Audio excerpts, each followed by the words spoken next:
Quanta história cabe em uma década? E quanta história ainda pode ser escrita? Há exatos 10 anos, a mineração Usiminas oferece minério de alta qualidade, sempre com segurança e respeito ao meio ambiente. Nosso produto, hoje, é enviado para algumas das maiores siderúrgicas do mundo. Mas nossas raízes seguem firmes, nos lembrando sempre de quem está próximo, ajudando na construção dessa história diariamente. Em 2019, alcançamos recorde anual de vendas, produção e exportação. E acreditamos que o futuro promete novas conquistas, como o fim do uso de barragens convencionais nas nossas atividades, já a partir de 2021. Muita coisa já foi feita, muito ainda está por vir. Vamos juntos construir o amanhã? Mineração Usiminas, mineração em dia com o futuro.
Nós estamos aqui e somos essenciais. Produzimos de forma responsável e segura insumos para todas as indústrias, do agronegócio à indústria química, para a construção civil e geração de energia. Estamos presentes em todos os setores da economia. Somos o início, somos matéria-prima. Estamos no DNA dos equipamentos médicos, respiradores, camas hospitalares, bisturis. Possibilitamos a comunicação na ponta dos dedos. Nossos produtos vão do conteúdo até as embalagens de medicamentos. Estamos até mesmo nas refeições de todos os dias. Nós somos a indústria que produz insumos para todas as indústrias. Podem contar com a mineração.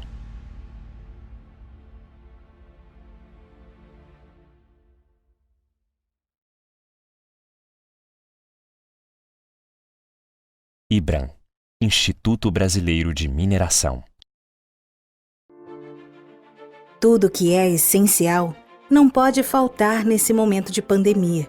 Pães, frutas, legumes, hortaliças e os inúmeros produtos da indústria alimentícia. O Brasil é o maior exportador de alimentos do mundo. Mas para que o país continue produzindo para a sua mesa, somos imprescindíveis. Seja para adubar, corrigir ou fertilizar o solo, estamos sempre presentes. O nitrogênio, o fósforo, o potássio e o calcário são minerais essenciais para o agronegócio. E se hoje não falta alimento durante a pandemia, é porque nós continuamos trabalhando junto aos demais setores. Nós somos a indústria que produz insumos para as outras indústrias.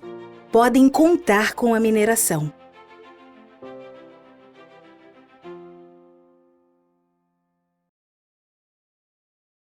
IBRAM, Instituto Brasileiro de Mineração.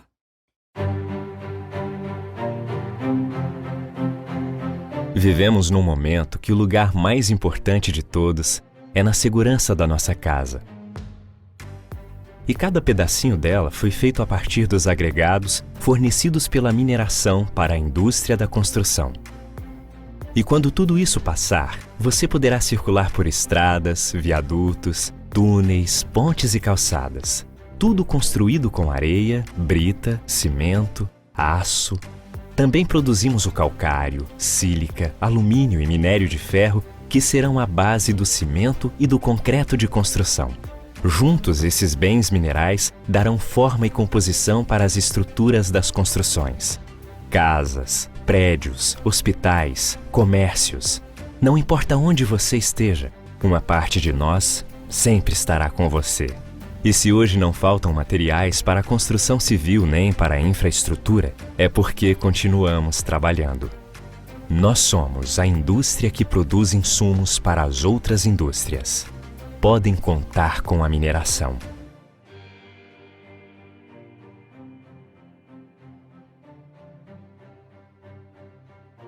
IBRAM, Instituto Brasileiro de Mineração.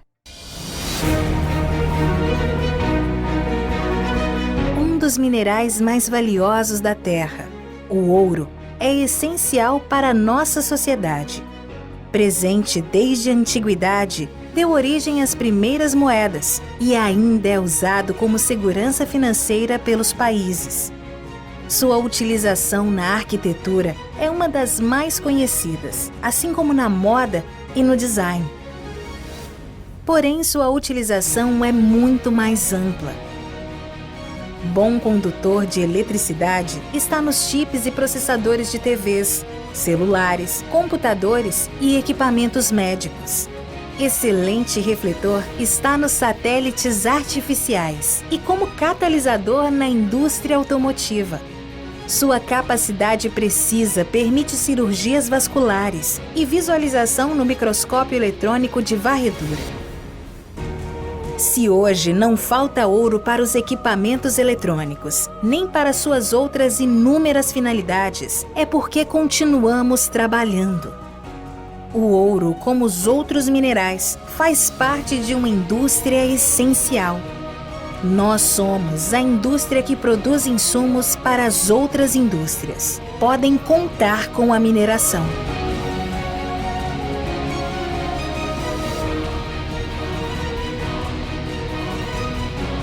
IBRAM, Instituto Brasileiro de Mineração.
Quanta história cabe em uma década?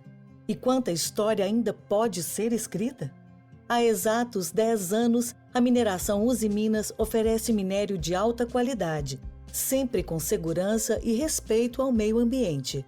Nosso produto, hoje, é enviado para algumas das maiores siderúrgicas do mundo. Mas nossas raízes seguem firmes, nos lembrando sempre de quem está próximo, ajudando na construção dessa história diariamente. Em 2019, alcançamos recorde anual de vendas, produção e exportação. E acreditamos que o futuro promete novas conquistas, como o fim do uso de barragens convencionais nas nossas atividades, já a partir de 2021. Muita coisa já foi feita, muito ainda está por vir. Vamos juntos construir o amanhã? Mineração Usiminas, mineração em dia com o futuro.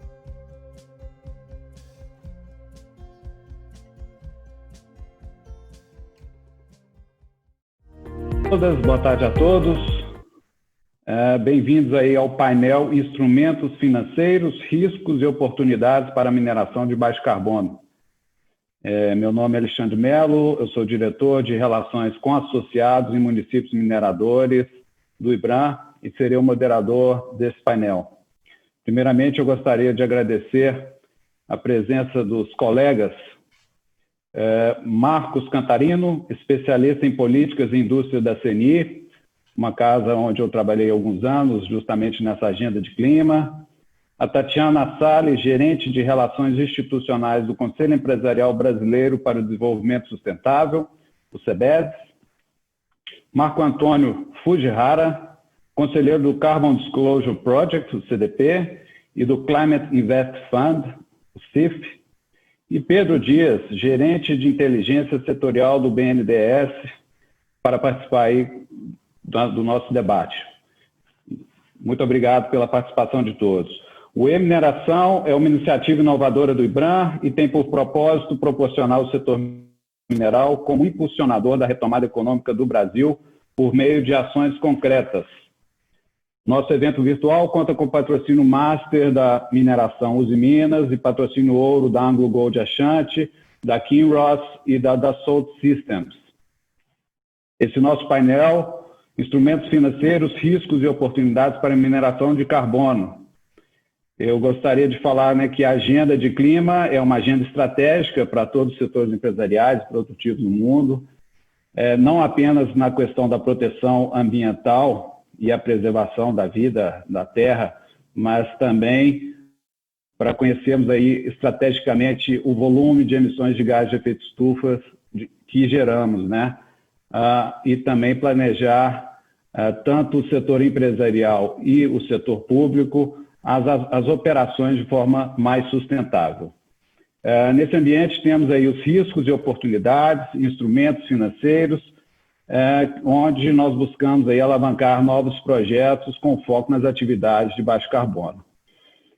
Com essa introdução, eu gostaria de chamar primeiramente o Marcos Cantarino, da CNI, para colocar suas visões, a visão do setor empresarial da CNI em relação a esses instrumentos financeiros. Por favor, Marcos. Olá, Alexandre, colegas, muito boa tarde a todos. Primeiro, eu gostaria de agradecer ao IBRAM essa oportunidade de estar compartilhando aqui um pouco do nosso conhecimento e os trabalhos que a CNI tem desenvolvido nessa agenda de baixo carbono, com foco nos instrumentos financeiros. Gostaria de saudar todos os colegas da mesa, né, Tatiana, o Fujihara e o Pedro do BNDES. Tá? Bom, para quem não sabe, né, a CNI é a maior representatividade do setor industrial brasileiro. Nós representamos nossa base, nós somos 27, na nossa base nós somos 27 federações de indústria, mais de 700 mil empresas industriais, o SESI e o SENAI, e também o IEL. Né? E, enfim, esse assunto é um assunto, eu acho que o IBRAM foi extremamente feliz nesse processo. Né? Hoje nós temos aí um assunto extremamente estruturante, né, não só para a agenda de baixo carbono, mas como para toda a indústria, né, como um todo, ainda mais para o próprio setor mineral como um todo. Acho que vale a pena a gente citar que um ponto importante dessa agenda é que ela nos torna cada vez mais sustentável, mas, acima de tudo, é importante a gente ter o olhar do que a gente chama de olhar competitivo. Né? Por quê? porque a gente precisa ser sustentável, precisamos ser sustentáveis, mas também competitivos nessa agenda, e é a linha que a CNI olha nesse processo, porque no final das contas, além de sustentáveis, precisamos gerar renda, gerar emprego e ajudar o país a trabalhar o nosso déficit fiscal, né, principalmente agora no período pós-pandemia. Então, a economia verde ela é certamente um vetor interessante dentro desse processo. Bom, eu só queria fazer nessa fala inicial, né, alguns números aqui para a gente poder ilustrar um pouco esse debate, né?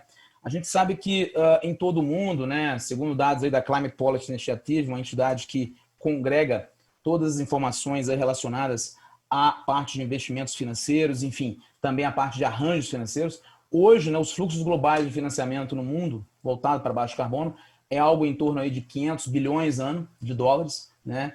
Esse processo hoje ele está essencialmente concentrado na Ásia, 40% desses recursos estão lá. No Brasil, especificamente, nos últimos 2 anos, nós movimentamos algo em torno de 3 bilhões e meio de dólares. Eu acho que aí a gente tem um caminho longo para, né, uma gama de oportunidades para serem traçadas.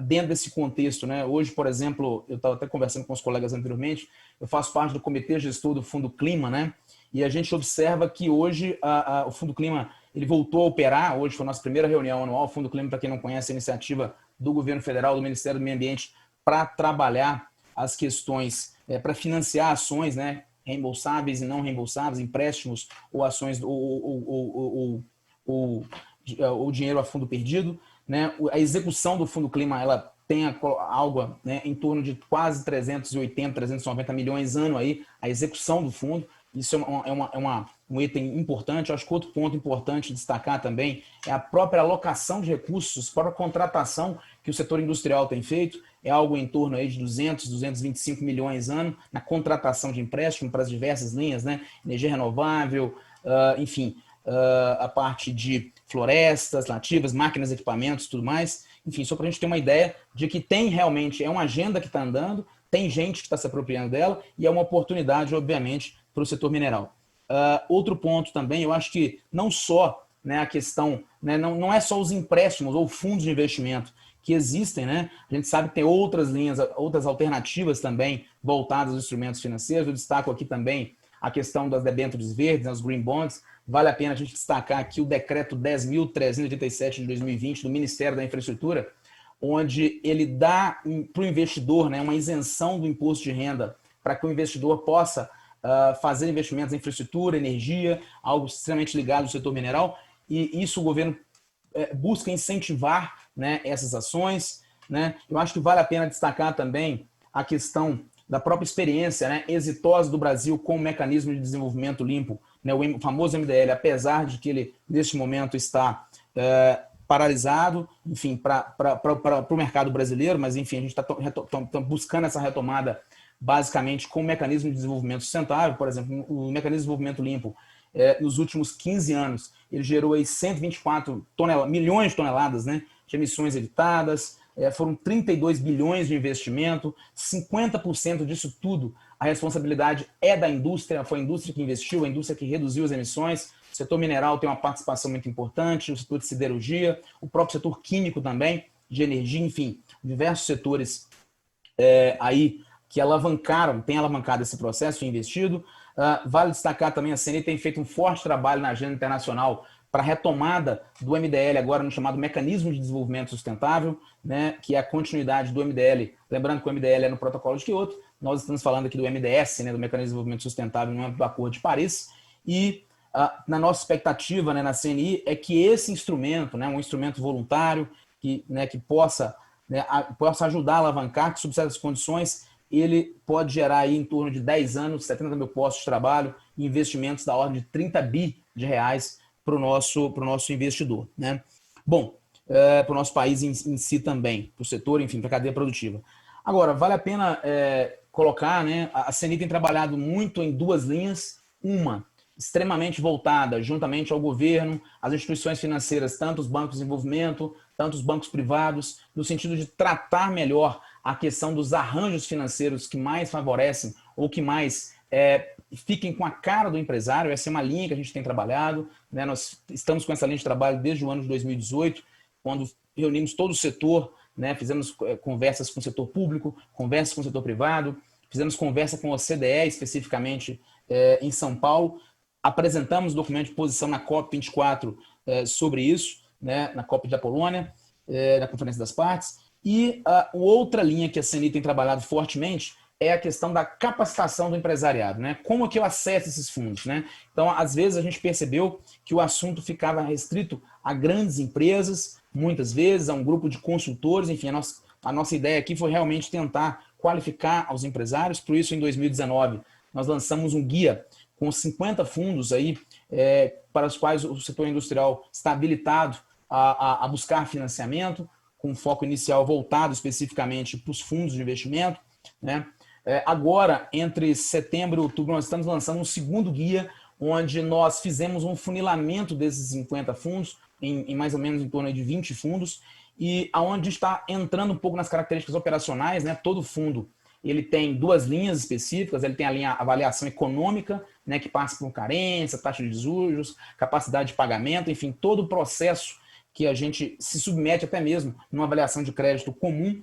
Mas existe uma outra variável, né? Já que nós estamos falando de um crédito subsidiado, né, que tem um juro menor do que um juro de mercado, vale a pena a gente falar que é importante que o setor se prepare para atendimento dos critérios socioambientais, né? Os critérios de gerenciamento de risco socioambiental, eu acho que são o grande ponto, né? E aonde a CNI vai colocar, a gente sabe que as grandes empresas, elas têm uma linha muito tênue e conseguem atender, as grandes empresas globais, elas têm uma linha muito voltada para esse processo, conseguem atender, né, esse processo de uma forma tranquila, mas, obviamente, as empresas menores e médias, elas têm um pouco mais de dificuldade. Obviamente, esses critérios socioambientais, isso varia conforme o tipo de projeto, varia conforme o fundo. Existem alguns indicadores aí, né, que são, por exemplo, indicadores voltados colocados, metodologias colocadas pelo Banco Mundial. Tem aí os famosos indicadores ESG, né? O meio ambiente, enfim, social e a governança, enfim, são esses itens também. Mas o que é importante com o empresário que está aí voltado, né, está com esse foco, né, é que esse processo, né, ele tem dois caminhos. O caminho econômico, análise econômica, que nós estamos acostumados, e o outro a questão de gerenciamento de risco socioambiental. E isso deve fazer parte, né, a nossa mensagem inicial, que isso precisa fazer parte aí, né, do portfólio das nossas empresas industriais, para que busquem essas oportunidades, que realmente são oportunidades que vêm de frente aí até nesse momento da nossa retomada da economia. Bom, Alexandre, eu agradeço. Para nesse primeiro momento, essas são as minhas falas iniciais, e eu gostaria, enfim, fico à disposição aqui para a gente continuar essa conversa sobre aí, a questão dos instrumentos financeiros. Lembrando também, eu gostaria de falar sobre o último ponto, a questão de adaptação à mudança do clima, extremamente importante e aplicável ao setor de mineração, né? O setor, em geral, já está sentindo os impactos da mudança do clima e, realmente, também fica esse ponto importante de investimentos em adaptação para que você possa impulsionar a cadeia produtiva e colocar a produção de uma forma sustentável e em marcha. Muito obrigado e fico à disposição para a gente continuar essa conversa. Obrigado, Marcos, pelas colocações aí pelo lado do setor empresarial, da CNI. Depois eu vou fazer alguns comentários. Eu gostaria, então, de passar a palavra para o Pedro Dias, gerente de inteligência setorial do BNDES. Por favor, Pedro. Boa tarde, Alexandre. Primeiramente, agradecendo a oportunidade de estar aqui falando com tantos colegas do setor, né, e todos que estão nos assistindo, cumprimentando aqui nossos colegas de painel também. Boa tarde a todos. Assim, o que o Marco colocou é muito importante e fundamental, esse trabalho de levar informação acerca das oportunidades de financiamento às empresas. Então, isso é algo que a gente tem identificado, tem buscado aprimorar, e como algo essencial, de fato, para que esses recursos cheguem, né, nas empresas que precisam e que têm investimentos a fazer, no nosso caso específico aqui, relacionados ao financiamento à mineração de baixo carbono. Assim, quando a gente pensa, lá no BNDES a gente atua já há bastante tempo, né, focado nesse tema. Quando a gente pensa em mineração baixo carbono, a gente tem muito claro, né, a questão da recuperação de rejeitos, no caso da mineração, o desenvolvimento de tecnologias, a aplicação de tecnologias de deposição de menor impacto, né, desses rejeitos, recuperação de áreas degradadas, além de um grande campo, que é o dos minerais e transformados metálicos, principalmente aplicados em cadeias de baixo carbono, né, dos quais essas cadeias, na verdade, dependem, né, do desenvolvimento desses materiais em maior ou menor grau. Então, em termos de instrumentos, o BNDES ele tem uma atuação muito ampla. Tá? E aí é interessante que quando o Marcos fala do Fundo Clima, o BNDES é um grande operador do Fundo Clima e cabe destacar aqui que no ano passado a gente operou um volume muito significativo, por exemplo, focado em energias renováveis e particularmente energia solar. Tá? O BNDES ele também é um grande financiador, um dos principais financiadores, tá, de energia limpa do mundo. A gente foi responsável por mais de 80% de toda a instalação de energia eólica no país. E por que eu estou puxando esses dois pontos? Porque o Brasil ele tem um potencial impressionante na geração dessas energias renováveis, e isso constitui mercado consumidor para alguns desses minerais e transformados metálicos, que nós também temos um grande potencial para produzir e desenvolver cadeia tecnológica aqui internamente. Então, por isso que o nosso escopo de produtos ele é bastante amplo, e aí eu queria falar um pouquinho das nossas linhas, que são as linhas mais competitivas que a gente tem, são créditos voltados para a inovação, tá?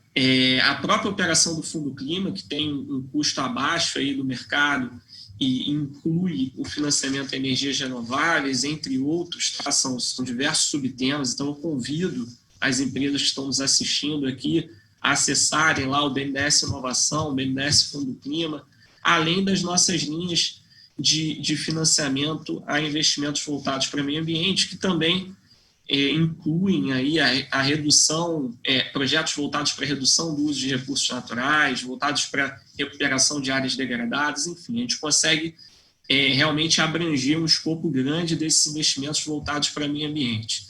E aí uma grande preocupação que a gente tem também no setor, até o Marcos também destacou isso, é que para além, nós temos um conjunto muito variado, né, de empresas atuando no setor de mineração. Então, desde empresas muito grandes, que em geral possuem equipes dedicadas, né, à captação de recursos e que conhecem melhor as linhas disponíveis, a empresas médias e pequenas de diversos portes que têm maior dificuldade quanto a isso.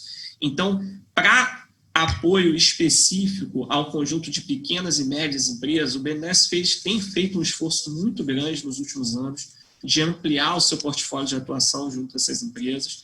E eu queria destacar aqui 3 produtos, tá, que foram impulsionados fortemente durante esse período aí da pandemia, olhando, né, para a situação das médias empresas. Tá? O primeiro dele é o produto BNDES Crédito Pequenas e Médias Empresas. Tá? Ele é um produto que ele é um capital de giro oferecido para empresas com faturamentos de até 300 milhões de reais, e ele é um programa que está vigente para solicitações feitas até 30 de setembro de 2020. Tá? Então, ele está no âmbito das ações emergenciais do BNDES para apoio às empresas durante a pandemia, né, e para enfrentamento dessa crise decorrente, e o BNDES colocou 5 bilhões à disposição dessas pequenas e médias empresas com esse crédito de capital de giro. Tá? Então, e para impulsionar essa tomada de crédito, nós já tivemos aí desses 5 bilhões praticamente todo esgotado esse valor inicial, e estamos abrindo mais um valor em montante semelhante, está em definição ainda, para uma segunda fase que vai estar associada ao Programa Emergencial de Acesso ao Crédito.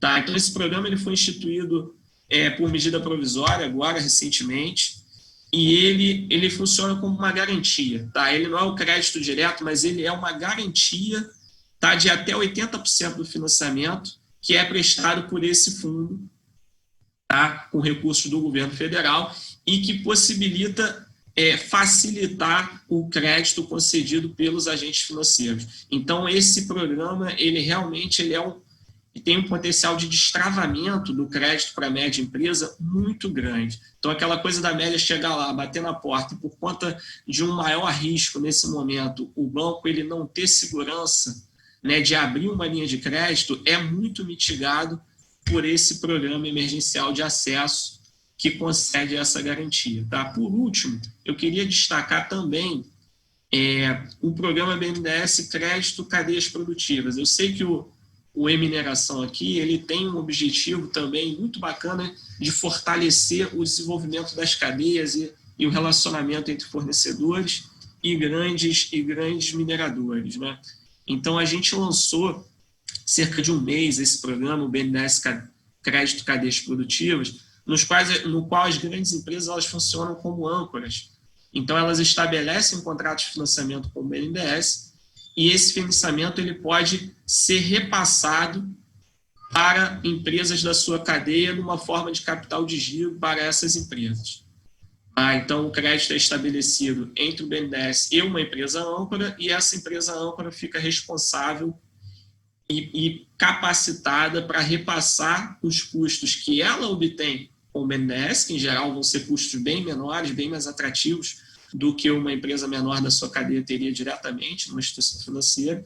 Então, a empresa âncora ela consegue repassar custos e prazos bem melhores, referentes ao seu risco de crédito, para as empresas que atuam na sua cadeia.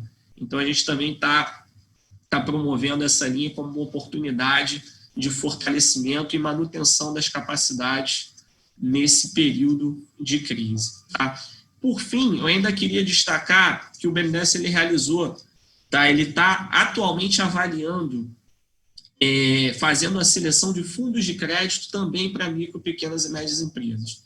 Então, esses fundos estão sendo selecionados através de uma chamada pública que recebeu propostas agora até 10 de junho, tá? Até o mês passado, e o BNDES ele vai investir até 4 bilhões em 10 fundos de crédito para MPMEs. Tá? A gente acredita que com isso a gente também vai alavancar muito a disponibilidade de crédito para esse conjunto de empresas. Alexandre, acho que de início eu queria destacar esses instrumentos. O BNDES também é operador do Green Climate Fund, tá, que o Marcos destacou. Então, é um conjunto de oportunidades muito grande.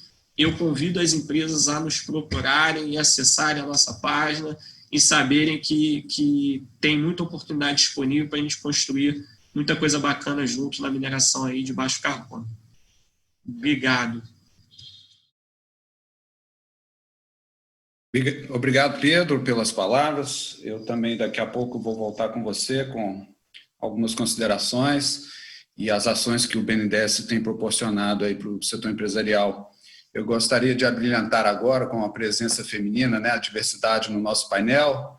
Gostaria de chamar a Tatiana Salles, gerente de Relações Institucionais do CEBEDS, o Conselho Empresarial Brasileiro para o Desenvolvimento Sustentável. Por favor, Tatiana. Boa tarde, Alexandre. Muito obrigada pelo convite. É uma honra dividir o painel com todas essas sumidades em temas. Eu realmente fico feliz de saber que a gente tem uma mulher e acho que a gente tem que se esforçar cada vez mais para ter cada vez mais mulheres nesses painéis. Então, obrigada pelas palavras. Obrigada ao IBRAM mesmo pelo convite. Eu gostei do tema e acabei aceitando vir, porque instrumentos financeiros e oportunidades e desafios que a gente tem é independente do setor de atuação. Eu acho que hoje a gente está vendo o mundo se direcionar para um desenvolvimento sustentável em busca de uma economia realmente de mais baixo carbono. E aqui no CEBEDS, que é, como você disse, o Conselho Empresarial Brasileiro para o Desenvolvimento Sustentável, a gente também trabalha já há alguns anos, uns 24 anos, junto com o empresariado, para a gente junto construir esse caminho. O CEBEDS representa grandes empresas, mas a gente também hoje tem algumas menores startups, porque a gente sabe que inovação e desenvolvimento andam juntos. Marcos e Pedro já trouxeram aqui um monte de coisa prática do que está acontecendo nesse mundo, e eu quero reforçar, eu acho que quando a gente fala em sustentabilidade, a gente tem que sempre pensar em perenidade. Eu acho que duas palavras muito próximas e sinônimo. Então, ser sustentável é ser sustentável em todos os aspectos, é ser sustentável desde o econômico-financeiro, passando pela operação e olhando o futuro de uma forma integrada, que eu acho que o ESG, a sigla, né, que Marcos comentou e que está na moda, que em português a gente chama de ASG, né, ambiental, social e governança, é a forma como a gente vai trazer a transição para essa economia e uma adaptação dos setores econômicos para uma agenda que é global e que é para todos nós. Então, o CBEDS realmente trabalha muito dando apoio para as empresas. A gente trabalhou e junto com a FEBRABAN tem o Guia de Emissões de Títulos Verdes, que é um dos instrumentos financeiros que nós estamos falando aqui, que eu acho que tem que ser realmente educado, fomentado e cada vez mais utilizado. O próprio Marcos comentou as debêntures incentivadas do 10387, realmente um avanço. Trabalhei nesse processo desde o começo, junto com o Laboratório de Inovação Financeira lá do BID, da CVM, a BDE e GIZ. É uma honra ver ele ser publicado. Eu acho que, trazendo um pouco, eu fui anotando umas palavrinhas aqui conforme eles foram falando para poder endereçar, e eu acho que quando a gente fala em cadeia de valor na mineração e quando a gente fala em pequenas e médias empresas, a transição para a economia de baixo carbono é uma grande oportunidade para todas as partes envolvidas. Dinheiro carimbado, dinheiro destinado a projetos com impacto socioambiental positivo não é novidade, a gente está vendo isso acontecer já há uma década, no mínimo, de fundos globais buscando esse tipo de oportunidade. Então, eu vejo sim que a gente tem hoje um caminho a ser trilhado que não distingue o setor, ele distingue quem faz. É uma jornada. Você chegar na sustentabilidade ou você trabalhar a sustentabilidade é uma jornada para todas as empresas. E é uma jornada de grandes ganhos de conhecimento, de grandes desafios, mas que no final todo mundo ganha. Então, não queria me alongar muito hoje, porque eu acho que a gente tem que abrir o debate. Eu gosto mais da conversa do que de apresentar, mas eu acho que um dos mecanismos que vão cada vez mais se fortificar pelo mundo são, sim, os mercados de carbono, a precificação das externalidades, como você trouxe no começo, Alexandre. Eu acho que esse é um debate rico e que tem que ser feito e que tem que ser visto por todos os setores como realmente a forma de a gente trazer uma oportunidade para a transição e a adaptação. E aí, quando a gente usa a palavra sustentabilidade, transição e adaptação, inovação não pode ficar fora da conversa, né? E é um setor, o de mineração, que eu não sou expert no tema, tenho que fazer aqui até uma meia-culpa, mas que eu vejo a inovação como uma das formas mais rápidas e práticas da gente mudar um setor que está aí há tanto tempo trazendo insumo para uma economia que precisa de insumos para existir. Então, eu gosto que a gente escutou a palavra inovação, o desenvolvimento, a transição e a adaptação, porque eu acho que quando a gente fala em instrumento financeiro, em acesso a capital, temos o BNDES na mesa aqui fazendo vários projetos, se inovando e buscando uma forma de atender demandas que são totalmente novas numa economia que é orgânica e que muda todo o tempo. Então, eu na minha jornada de investimento responsável, sempre reforcei e continuo reforçando que olhar o ESG ou a sustentabilidade pelos dois lados da moeda, da empresa e do investidor, é a melhor forma de conhecer como as coisas acontecem. É a operação, é o dia a dia. Então, a gente junta o que é financeiro com o que é o dia a dia de uma operação e o que é o dia a dia de uma empresa, e a gente tem uma visão holística e uma visão robusta de médio e longo prazo. E eu acho que não tem como falar em sustentabilidade ou falar em ESG sem falar em longo prazo e sem falar em estar sustentável dentro desse prazo. Então, estar aqui é um desafio a todos nós, mas a transição e o acesso a capital são, sim, uma oportunidade que vão trazer grandes desafios e conhecimentos para todos envolvidos no ciclo.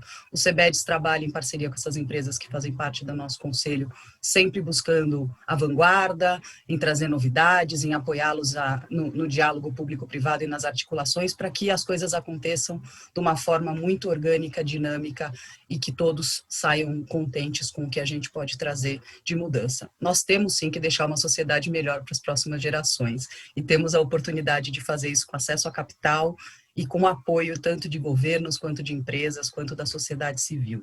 Então, eu dou aqui os parabéns ao IBRAM por trazer o tema de baixo carbono e instrumentos financeiros para esse debate. É um debate rico e eu acho que nós temos o privilégio de estar começando essa jornada. Obrigada pelo convite e fico aqui para as próximas perguntas.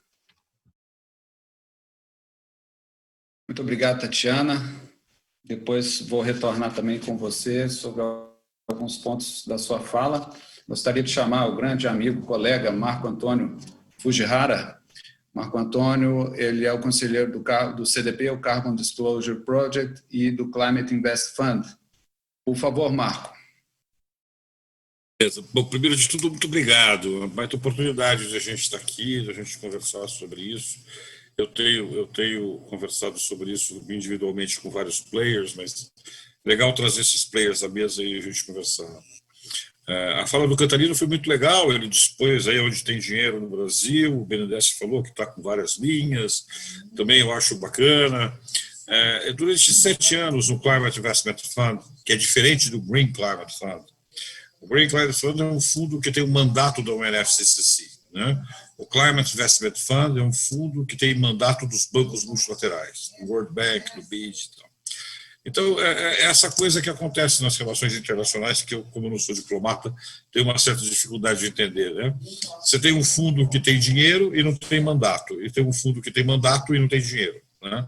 É mais ou menos isso que acontece. Desculpa, eu sou meio pragmático e eu fico pensando que talvez não seja por aí. O Green Climate Fund é um fundo que tem um mandato, mas ele tem o quê de capital? 2 bilhões de dólares. O Climate Investment tem 19 bilhões de dólares, né? E a gente não... E sabe quantos projetos o Climate Investment aprovou no Brasil? Até hoje, né? Então, por quê? Porque não tem banco repassador, porque tem uma série de entraves burocráticos, enfim, não vou entrar em detalhes. Mas eu queria me fixar realmente no acesso ao capital, né? Acesso ao capital não dos bancos oficiais, não do Fundo Clima, né? Eu vou dar um número para vocês, que saiu a semana passada, né? A Unilever colocou no mercado um fundo de $1 bilhão, né? A Unilever, uma única empresa, tudo para baixo carbono, né? Tudo, né? O que ela vai fazer? Ela vai colocar um label, ela vai colocar uma etiqueta em todos esses produtos da Unilever, quanto tem de carbon content. Olha que legal. E não é dinheiro só dela. Ela foi no mercado de capitais e buscou esse dinheiro que vai colocar dentro da cadeia de fornecimento dela, para fazer com que, dentro da cadeia de fornecimento dela, ela consiga rastrear carbono e consiga determinar quanto de carbono tem em cada embalagem de Omo, em cada embalagem de sei lá o que, raios de produtos que a Unilever produz, então 300 mil produtos. Isso é uma empresa que foi ao mercado e captou $1 bilhão para fazer isso com os produtos dela. Tá? 1 bilhão. Vou dar um outro exemplo. A L'Oréal, né? A L'Oréal, há 2 semanas atrás, lançou um fundo de 100 milhões de euros que ela vai captar no mercado dinheiro de terceiros para fazer, na cadeia de fornecimento dela, a neutralização de todos os carbonos, de todos os fornecedores dela no mundo. Eu estou falando exemplo de empresas, tá? De empresas. Eu não cheguei a bancos ainda ou a instrumentos financeiros. Vou dar um outro exemplo, que é menor, mas enfim, o conceito é o mesmo, da Cargill, né? A Cargill lançou $50 milhões para fazer isso na cadeia de commodities agrícolas do Brasil, né? Bom, 2 exemplos, um de 1 bilhão, né, que é o da dona Unilever, um de 100 milhões de euros, que é da dona L'Oréal, e que estão fazendo, ou vão fazer a economia de baixo carbono na cadeia de supply, na cadeia de fornecimento deles. E eles estão buscando dinheiro no mercado para fazer isso. E não vão no banco, eles vão a outros fornecedores ou a outras instituições financeiras para cumprir uma coisa que a gente está chamando, a gente chama hoje de blended finance, né? Que vai misturar vários formatos, não é só crédito, é crédito de um lado, é equity do outro, é grants do outro. Então, o blended finance que essas empresas estão montando é o exemplo que essa coisa pode dar certo e não precisa ser um banco. Você pode ser uma empresa de bens de consumo. A Unilever é uma empresa de bens de consumo, né? E como é que a gente já faz esse arranjo? Aí você traz um gestor de investimento, você traz um administrador, você traz o que você quiser, para que dentro da tua cadeia de fornecimento, eu não sei quantos fornecedores a Unilever tem no mundo, mas deve ter um montão de fornecedores, né? Tem um outro exemplo na área de mineração que eu me lembrei, há um tempo atrás, da Rio Tinto, né? A Rio Tinto fez alguma coisa parecida com isso, mas acabou não evoluindo porque, enfim, teve alguns problemas no percalços, no meio do caminho, não sei os detalhes, mas a Rio Tinto começou a fazer isso. Então, eu acho assim, toda empresa que tem uma baita cadeia de fornecimento pode, e a mineração tem uma baita cadeia de fornecimento, caramba, a cadeia de fornecimento da mineração é enorme, né, gente? Começa lá no minério e chega no aço, se você quiser, né? Como é que a gente trabalha essa cadeia de fornecimento dentro de um esquema de que a gente está chamando de blended finance? Como é que eu misturo várias formas de aporte de capital para que a minha cadeia de fornecimento seja baixo carbono? Eu misturo capital de crédito, um pouquinho do Fundo Clima, do BNDES, misturo um pouquinho de equity lá da BlackRock, que agora está toda entusiasmada com essas coisas, e procuro um pouquinho de grants da Fundação Rockefeller, por exemplo. E coloco tudo isso aqui no interior, a gente chama de balaio. Né? A gente coloca tudo isso num único balaio e vai tentar a endereçar isso na nossa cadeia de fornecimento. Para a gente falar chique, então balaio é muito ruim, vamos falar bundle, né? A gente coloca num bundle. Né? Porque, no fundo, é essa a grande dificuldade. E agora virou moda, ESG, ESG. Então você coloca um lacinho de fita em cima desse bundle, ou do balaio, de ESG, um lacinho de fita vermelha, fica bonitinho, todo mundo fica feliz. O que eu quero dizer com isso é o seguinte: as empresas e as grandes empresas de mineração, a maioria delas são grandes empresas, são poucas as pequenas e médias empresas, e que se tiverem pequenas e médias empresas, são suppliers das grandes, elas podem e devem criar os seus próprios instrumentos financeiros. Elas podem e devem criar. E ela pode captar um pouquinho do BNDES, um pouquinho do Fundo Clima, um pouquinho do equity daqui, um pouquinho ela pode criar isso. E essa é uma tendência inexorável, na minha opinião. No Climate Investment Fund, que eu trabalhei muitos anos, a ideia era que a gente fizesse isso com instituições financeiras. Né? Então, era o Banco Mundial de um lado, era o BID de outro, era o Banco Europeu do lado, tal. Até o Banco Africano entrava nisso, um pouco capital, mas entrava. E a gente construía um bundle, a gente construía um modo pela qual a gente ia trabalhar essas finanças. Hoje, eu acho que as empresas tomaram, principalmente depois desses 3 exemplos que eu citei, elas já tomaram ciência de que é possível fazer isso. Esses fundos que o nosso amigo do BNDES colocou, que estão fazendo isso na cadeia de fornecedores, isso é uma baita chance para fazer isso, né? Eu acho que é uma baita de uma oportunidade. E eu acho que as empresas brasileiras precisam acordar para que esses exemplos existam. Agora, todos esses exemplos, eu citei 3, eu poderia citar 10 aqui. Né? A forma de fazer isso é como as empresas acharem melhor, se elas vão contratar o gestor, se elas vão fazer isso, não importa. A grande dificuldade que eu vejo é despertar as empresas para que, de fato, existem vários mecanismos financeiros com capital muito mais barato do que uma linha de crédito que pode ser empregado em várias coisas. E como é que você faz isso? Faz isso com, a gente chama no jargão de finanças estruturadas, é estruturar um veículo de financiamento, estruturar um veículo financeiro, um fundo de investimentos. Existem N formas disso. Eu acho que eu estaria super louvável a CNI fazer a listagem desses fundos que estão disponíveis e tal. Mas eu acho que a gente devia pensar de saber ensinar as empresas how to make it. Como é que a gente faz isso no dia a dia?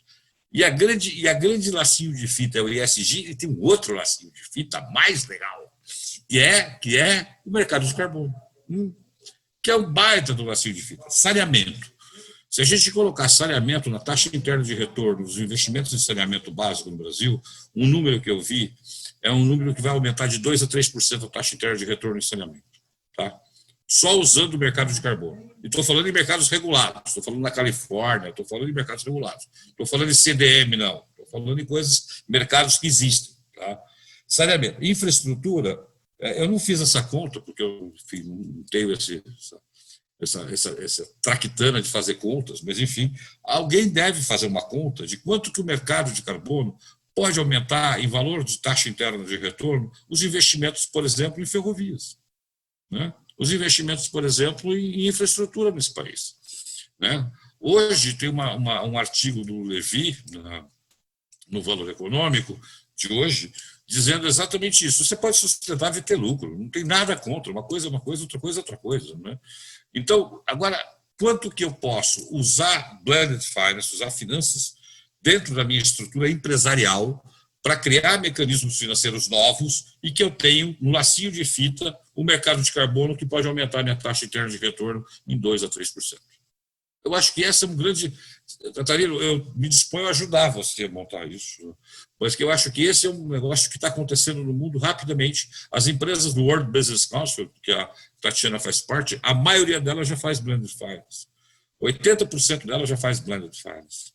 E a gente está começando a entender isso aqui no Brasil. Algumas empresas já começaram a entender. Eu tenho recebido algumas conversas para montar isso aqui, coisas pequenas, mas isso é um fato. E isso é uma tendência inexorável, do que a gente ficar batendo sempre a porta do crédito. O crédito é uma porta também, ninguém nega isso, claro que é uma porta importante, mas o crédito é parte da solução. A solução global passa por crédito, passa por equity, passa por dívida, passa por grants, passa por first loss, as primeiras perdas, passa por uma série de outras coisas. E, de novo, o que é mais legal é que tem algumas entidades empresariais, por exemplo, que estão tomando isso per si e criando mecanismos financeiros setoriais. Isso não significa que eles são melhores que os bancos ou piores, é que eles conseguiram juntar tudo no mesmo bundle, só isso. Né? E aí eu acho que tem um super papel o mercado de carbono. E aí eu acho que tem um super papel o IBRAM, por exemplo, né? Que dá para fomentar esse tipo de coisa. Eu acho que aí tem um super papel de juntar essas coisas. A própria CNI juntar. Porque se a gente ficar pensando em PMR do World Bank, fica lá um trabalho que é basicamente um trabalho acadêmico, né? A gente não conseguiu visualizar como é que a gente faz isso no dia a dia. Então, a minha sugestão é que a gente pense um pouquinho fora da caixinha e que a gente possa pensar em mecanismos financeiros novos. E os 3 exemplos que eu dei, talvez o melhor seja do Lever, que é o mais legal que eu vejo hoje. Obrigado, Alexandre. Estou aí. Perfeito, Fuji. Muito boas suas colocações, tendo uma visão aí do que já tem de exemplos aí das empresas e no mercado internacional. Eu gostaria de ponderar alguns pontos para que depois faça uma nova rodada com vocês. A questão, quando a gente fala do setor de mineração, as grandes mineradoras, todas elas são grupos mundiais, todas elas já têm uma linha de trabalho na agenda de clima, seja e com compromissos, né, bem já acertados, seja na questão da redução das emissões, em relação à eficiência energética, ou na geração de energias renováveis. Nós temos visto aí casos de empresas atuantes no Brasil, mineradoras atuantes no Brasil, aplicando, investindo em energias renováveis. Ou seja, na questão da adaptação, que também é uma questão crítica para o setor de mineração. Ou seja, eu acho que nós precisamos ter bons projetos e que atendam aos requisitos ambientais, né, estipulados por esses fundos. Acho que isso é a grande pegada e a discussão, porque as grandes empresas, certamente, elas se adaptam e elas conseguem aplicar para esses fundos sem problema. Eu queria dar um foco agora nas pequenas e médias empresas, no caso do setor de mineração, né? Como que a gente pode buscar uma atratividade para que esses projetos, né, atendam aí aos requisitos, seja para os fundos do BNDES, já falado aí pelo Pedro, né, para as cadeias produtivas, muito bem lembrado e muito bacana existir esse fundo do BNDES. Então, eu queria colocar de forma geral como a gente consegue atrair as pequenas e médias mineradoras, que é um número expressivo no Brasil, para que atendam aí os compromissos em relação ao clima. E queria complementar também a questão do mercado de carbono, que o Fujihara falou, né? O Brasil, até hoje, não existe um mercado de carbono que nós entendemos, né, Fuji, que o mercado de carbono bom é o mercado regulado, né? Que ele tenha todos os seus critérios para aplicar. E como que a gente também pode fomentar o setor de mineração, fomentar o mercado de carbono.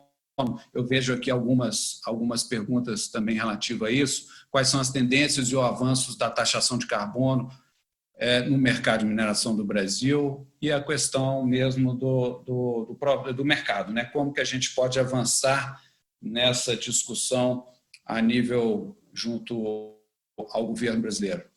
Por favor, Marcos, está com a palavra. Bom, Alexandre, falar de pequenos e médios negócios, né, principalmente nesse modelo que o Fujihara colocou aí, eu acho louvável, muito bom. A CNI tem, nós temos em cada federação de indústria, né, existe o NAC, Núcleo de Acesso ao Crédito, que exatamente ele ainda não tem uma finalidade ainda voltada para as finanças verdes, mas ele está iniciando esse processo e, enfim, ele trabalha essa parte de assessoria, né? Mas, Fujihara, eu acho bacana essa forma como você colocou, acho que é um ponto, mas ainda não é a realidade das nossas empresas, tá? Quando eu falo isso no universo da CNI, que são 700 mil empresas industriais no Brasil, né? Um universo gigante. E quando a gente olha esse processo que o Alexandre colocou, a gente, nesse processo de pandemia, né, a gente pôde verificar aí os desafios que o empresariado teve, apesar de todo o crédito disponível, a questão do acesso a capital de giro para folha de pagamento, né? Eu não estou dizendo nem aqui a questão da gente ampliar para o acesso ao crédito verde. Mas, enfim, eu acho que é uma sugestão, agradeço demais, eu acho que a gente pode depois conversar bacana sobre esse processo. Eu acho que as finanças estruturadas, nosso primeiro guia, a gente faz essa abordagem lá do Blended Finance e isso é muito louvável também, tá? Em relação ao que você colocou, Alexandre, em relação à questão do mercado de carbono, a taxação de carbono, nós temos participado ativamente aí do projeto PMR Brasil, né? Fazemos parte do comitê consultivo. Eu acho que taxação de carbono no Brasil é algo que já não faz parte, pelo menos por enquanto, nesse horizonte do projeto PMR, né? À toa que nesse momento ele se afunila e os resultados estão sendo extremamente voltados para mercado de carbono, é o que a gente tem sido discutido lá. Agora, na visão da CNI, né, não é o único instrumento, né? Nós temos a visão de que a agenda de baixo carbono, né, é uma pitadinha de financiamento, é uma pitada de crédito, é uma pitada de ela precisa de diversas receitas para que a gente possa endereçar a questão do baixo carbono e a questão de entrar nesse processo de uma forma estruturada, né? Observando as realidades e capacidades setoriais, enfim, de uma forma geral. Então, pensando nisso aí, finalizando a questão dos pequenos mineradores, eu acho que o foco aí é realmente, no primeiro momento, acesso ao capital de giro, né? Obviamente, para se manterem. Eu fui minerador, né? Eu trabalhei antes de vir para a CNI na Vale, conheço um pouco essa realidade da cadeia. Eu acho que isso varia de acordo com o preço de mercado do minério de ferro, no caso do ferro especificamente, mas, obviamente, a gente precisa ter o olhar na questão do capital de giro, importante, muito nessa forte importância, mas, sobretudo, o desafio dos cumprimentos do gerenciamento de risco socioambiental, que é isso que a Tatiana colocou aí, que é uma realidade muito capacitada, muito forte para as grandes, né, para as grandes empresas globais, já é um processo factível, mas ainda que precisa ser disseminado e treinado dentro do setor industrial, mais um foco nas pequenas e médias. Acho que essa linha que o Pedro colocou é muito importante e que isso vem a ajudar nesse momento e ter uma retomada de forma positiva nessa linha, né, no pós-pandemia, e com certeza a economia verde pode ser um dos vetores. Acho que é isso, Alexandre. Obrigado. Muito obrigado, Marcos. Ok. Pedro, como que nós conseguimos colocar aí as médias e pequenas mineradoras a ter acesso, né, aos fundos do BNDES, né, seja capacitação, alguma coisa nesse sentido? Com certeza. Alexandre, assim, acho que é importante a gente destacar aqui, o BNDES é um grande provedor de solução financeira para desenvolvimento sustentável, né? Investimentos e desenvolvimento sustentável. Essa é a nossa missão e nós temos como cliente não só, né, o governo, tá, tanto federal quanto governos estaduais e municipais, que são nossos clientes, como as diversas empresas em todos os portos no país. E uma coisa que o Fujihara colocou muito interessante, que é algo que realmente todos têm que estar se preparando, é essa questão de você congregar as diversas oportunidades de financiamento em um único fundo, por exemplo.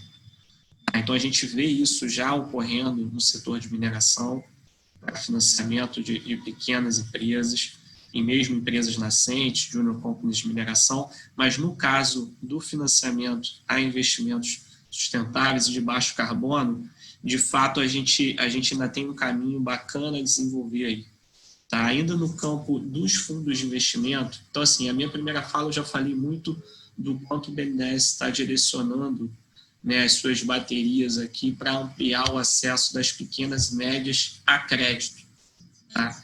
Que é tanto disponibilização de recursos para capital de giro, quanto pela disponibilização agora e viabilização junto ao governo federal e operacionalização desse programa de garantia, que é o Programa Emergencial de Acesso a Crédito, que realmente vai destravar muito o acesso para essas empresas. Mas uma outra atuação muito importante, aí pegando o gancho do Fujihara, é a nossa atuação via fundos.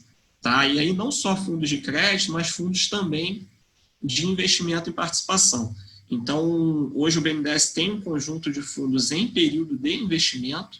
Então, quando a gente fala de inovação aqui, nós temos, por exemplo, o Criatec 3, que investe em pequenas empresas inovadoras. Temos temos um conjunto grande de fundos aqui, temos o próprio Primatec, o Fundo Anjo, que é um fundo onde o BNDES é parceiro de um investimento anjo numa empresa nascente, e temos também ainda em período de investimento um fundo que é muito interessante, que é voltado justamente para investimento em debêntures corporativas de empresas que têm uma receita inferior a 1,5 bi de reais, por exemplo. Então, não são... Para você ter uma ideia, esse valor já é um valor, esse faturamento de 1,5 bi, que pode parecer grande, ele já é um valor que impõe dificuldade. Quem fatura menos que isso já tem dificuldade de levantar recursos no mercado de capitais. Então, aqui a gente está falando, por exemplo, de uma iniciativa, um fundo que ainda está em período de investimento, para crédito via debêntures. Um outro fundo que está em período de investimento é o Brasil Venture Debt, que é um fundo que o BNDES também investiu. No caso do Brasil Venture Debt, nós investimos 60 milhões. No caso do Fundo Pátria, crédito estruturado, que eu mencionei para debêntures de empresas que têm dificuldade em ir ao mercado de capitais, nós investimos 195 milhões de reais, e são fundos justamente voltados a financiamento de empresas inovadoras com alto potencial de crescimento. No caso aqui do Brasil Venture Debt, para um faturamento bruto anual máximo de 90 milhões. Então, aqui a gente já está falando de um conjunto de empresas pequenas e médias, ali, menores, com alto potencial de crescimento. Tá? Aqui, muitas delas vão estar naturalmente relacionadas a investimentos mais sustentáveis e a economia de baixo carbono. As oportunidades são muitas, e eu queria colocar aqui, por fim, para não tomar mais o tempo, o BNDES está à disposição para construir essas soluções junto com as empresas. Como o Fujihara colocou aqui, uma ótima provocação, né? O BNDES já há algum tempo ele tem uma possibilidade de constituir fundos de investimento com participação de empresas, tá? Então, em parceria com grandes atores, né, de determinadas cadeias. A gente já fez isso no passado. Tem um caso concreto do fundo voltado para a cadeia aeronáutica, que foi constituída dessa forma em parceria.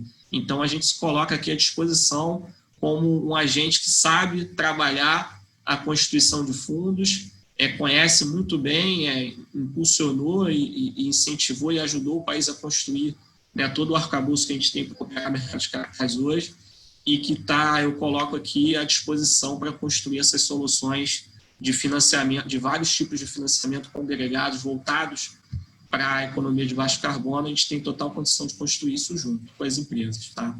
Ótimo. Está ótimo, Pedro. Muito obrigado. E nós temos 2 minutos. Eu gostaria de dedicar 1 minuto a cada um dos colegas para finalizar. A Tatiana e o Fujihara, por favor. Obrigada, Alexandre. Acho importante falar do mercado de carbono, porque o Fuji levantou a bola, a gente está falando disso.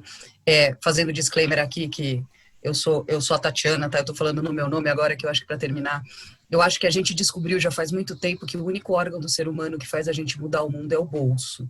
E eu acho que mercado de carbono, blended finance, acesso a capital e inovação é uma forma da gente fazer as empresas pelo bolso mudarem para o desenvolvimento sustentável. O CBEDS trabalha, perguntaram aqui, sim, o mercado de carbono é um dos grandes projetos que o CBEDS tem na mesa.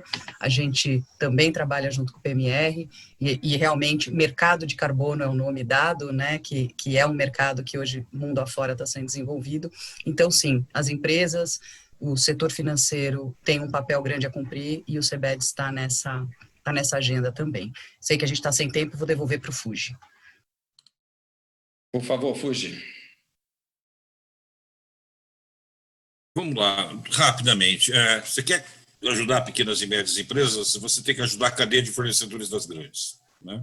Então, se você não usar a cadeia de fornecedores como veículo de capital para pequenas e médias empresas, das grandes empresas, você talvez não consiga chegar lá. Então, eu acho que tem que começar usando, para chegar nas pequenas e médias, tem que começar criando formatos novos nas grandes. O Pedro deu exemplo da Embraer, né? A Embraer criou um fundo de investimentos dela, não foi, Pedro? E hoje a Embraer tem ao lado, em São José dos Campos, um monte de empresas que trabalham para a Embraer, né? E que foram investidas ou não investidas dela, de outros fundos e tal, mas ela criou um ecossistema do pessoal de aerospace todo em volta dela. Eu acho que tem várias empresas possíveis de fazerem isso dentro do setor de mineração. Várias, né? Eu não vou citar nomes, mas eu entendo que tem várias. Então, você quer chegar na pequena e média? Começa pela grande. Vamos educar a grande a fazer o exemplo da Embraer, né?